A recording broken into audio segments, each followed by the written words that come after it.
Assalamualaikum warahmatullahi wabarakatuh. Oke, jadi kali ini saya mau berbagi kepada kalian mengenai materi soal si mama yang kemungkinan itu bisa muncul. Materinya itu seperti apa? Nah, kali ini kakak akan membahas materi bahasa Indonesia yang kemungkinan muncul di si mama tahun 2021. Namun sebelumnya, buat kalian yang baru bergabung di channel DMH Medical ini, subscribe heula atuh, bantu channel ini untuk bisa berkembang dan memberikan edukasi kepada kalian semua, baik itu seputar pendidikan dan kesehatan. Dan buat kalian yang belum tahu, perkenalkan, nama saya Dede Niftaul Hidayat, umur saya 18 tahun. Oh no! Kalian sudah tepat berada di channel DMH Medical ini. Tapi sebelumnya, buat kalian semua yang sedang persiapan untuk masuk Poltekkes, jangan khawatir. Hai, buat kalian para pejuang masuk Poltekkes tahun 2022, sekarang sudah ada buku soal si Penmaru atau si Mama tahun 2022, yang dimana jika kalian membeli buku ini, kalian udah hemat hingga jutaan rupiah. Karena dengan membeli satu buku aja, kalian udah mendapatkan bonus. Bayangkan nih, bonusnya ini udah gak masuk akal nih. Yang pertama, gratis kursus online 1 tahun, 2 kali tryout si Penmaru, video materi pembelajaran, bebas konsultasi dengan mentor yang berpengalaman, kemudian mendapatkan tote bag kekinian ya guys, dan juga mendapatkan soal-soal tambahan. Gimana, gila bener kan bonusnya? Buruan nih buat kalian, karena ini penawarannya sangat super terbatas, yaitu diskon 35% dan gratis ongkir untuk seluruh wilayah di Indonesia.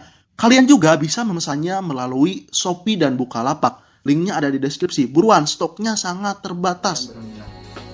Oke, langsung saja kita bahas. Jadi, kakak di sini sudah ada catatan hasil analisa kakak kira-kira nih materi apa saja sih yang akan muncul di si mama. Nah, untuk bahasa Indonesia sendiri, kakak adalah seorang, bisa dikatakan seorang penulis gitu. Jadi dengan bahasa Indonesia itu udah melekat mendarah daging dari SMA, dan saya menyukai pelajaran bahasa Indonesia. Dan sedikit cerita, nilai UN saya cukup besar juga di bahasa Indonesia, dan nilai ujian saya di masuk perguruan tinggi di bahasa Indonesia itu cukup besar. Jadi ini hasil analisa kakak yang biasanya muncul berdasarkan soal-soal tahun sebelumnya gitu. Oke guys, jadi biasanya nih buat kalian soal bahasa Indonesia itu biasanya soalnya suka panjang-panjang atau berupa teks, atau bisa juga berupa paragraf yang panjang-panjang. Nah, biasanya di sana nih kalian harus mencermati isi dari cerita atau teks tersebut, apa inti dari teks tersebut, kemudian juga temanya apa, dan lain sebagainya gitu. Kemudian juga nih buat kalian, biasanya ini bahasa Indonesia itu yang harus kalian pelajari, yaitu dalam mengenal penulisan kalimat. Masih penulisan kalimat yang benar dan yang salah.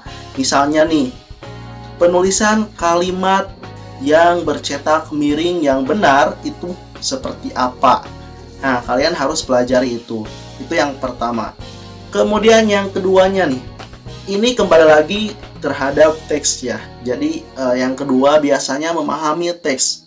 Dan apa saja sih dalam memahami teks? Yang paling sering muncul biasanya kita harus mengetahui dari tesis isi teks tersebut. Jadi dari tesis teks tersebut itu biasanya ditanyakan teks tersebut bertema apa, kemudian mengenalkan tentang apa, siapa, dan amanat yang disampaikannya itu seperti apa gitu. Kemudian nih yang ketiga, materinya itu seperti apa nih buat soal si mama bahasa Indonesia ini. Nah, untuk yang ketiga biasanya itu mengenai sebab akibat nih. Jadi ada kalimat-kalimat yang mana nih yang sebab, yang mana nih yang akibat. Kalian harus dipahami mengenai materi sebab akibat ini.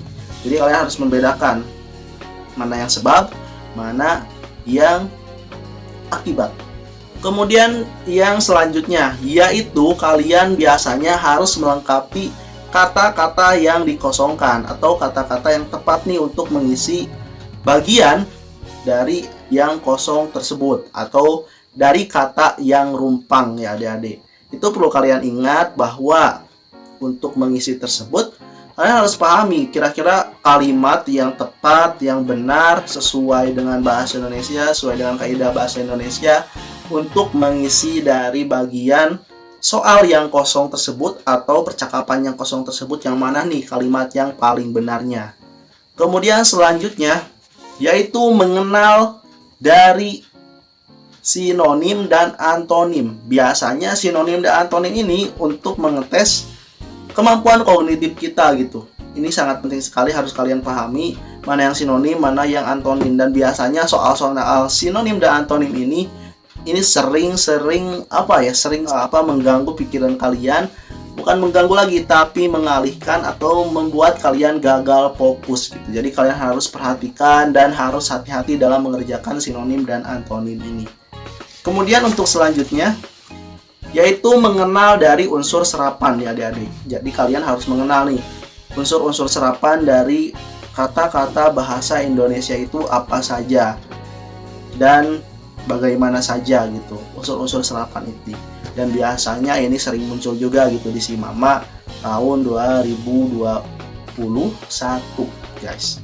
Kemudian di bagian teks nih yang perlu kalian ketahui, jadi kalian harus mengenal dari definisi umumnya si teks tersebut apa. Biasanya si teks tersebut tidak menggunakan judul atau si teks tersebut tidak menggunakan tema, si teks tersebut tidak menggunakan amanat. Jadi kalian harus pahami dari teks-teks tersebut gitu. Kalian juga harus mengenal kalimat fakta dan kalimat sifat. Ini sangat penting sekali karena kenapa? Karena kalimat fakta atau faktual harus kalian bedakan mana kalimat fakta dan mana kalimat yang tidak fakta. Kemudian juga kalimat sifat itu seperti apa dalam bentuknya, dan biasanya itu kalimat sifat dan kalimat fakta itu berada di teks. Jadi kalian harus membedah teks tersebut. Mana nih yang mengatakan bahwa itu adalah kata sifat dan kata yang memberikan pernyataan fakta. Nah, mungkin itu saja yang bisa saya sampaikan. Jadi intinya kalian harus bisa memahami isi dari sebuah teks. Kemudian juga kalian harus memahami materi-materi seperti sebab akibat, sinonim, antonim, kemudian juga kata sifat, kemudian kata-kata yang mengandung unsur serapan juga harus kalian pahami. Jadi intinya bahasa Indonesia itu lebih ke pemahaman kita, lebih ke kognitif kita, lebih ke bagaimana sih kita mencintai bahasa Indonesia itu. Karena kenapa? Karena kalau kalian mudah gitu, udah mencintai bahasa Indonesia, udah sering membaca, dan kalian memahaminya itu akan lebih mudah juga. Karena kenapa? Karena bahasa Indonesia kan soalnya panjang-panjang, jadi kalian harus fokus gitu. Nah, mungkin sampai sini saja video kali ini. Terima kasih yang telah menonton. Jangan lupa tekan tombol subscribe. Ditunggu lagi video pembahasan untuk soal-soal matematika, biologi, IPA gitu, dan bahasa Inggris dan selanjutnya. Saya Dede Neptol Hidayat. Sampai sini saja. Sampai jumpa kembali di video selanjutnya.